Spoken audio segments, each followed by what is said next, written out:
Hey guys, welcome to this channel. In this video, I'm going to explain about a plugin using which you can test APIs in the Google Sheet itself. The response will get populated in the sheet.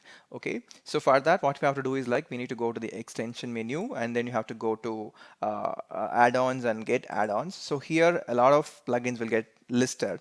So select API connector and you have to install this one. Okay, once you have installed it, you will be getting an option like this API connector under extension menu and choose this open. Okay, so once you've done it, you will be getting a UI like this. Here you have to go to the create section and choose the method and give the URI and specify if you have any authentication thing and specify if you have any header parameters, and we have output settings. So here we need to specify the sheet where we are going to populate the response and the cell. So from which cell we are going to populate the response and the report style. So here, like I've specified it as grid, like so the response will be populated in a grid format. Okay.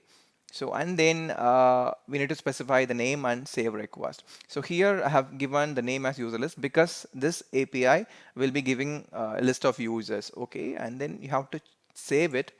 So once you have saved, just click on the run button.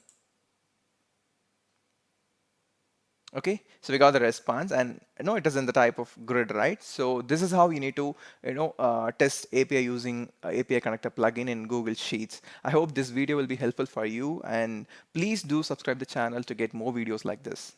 Thanks for watching.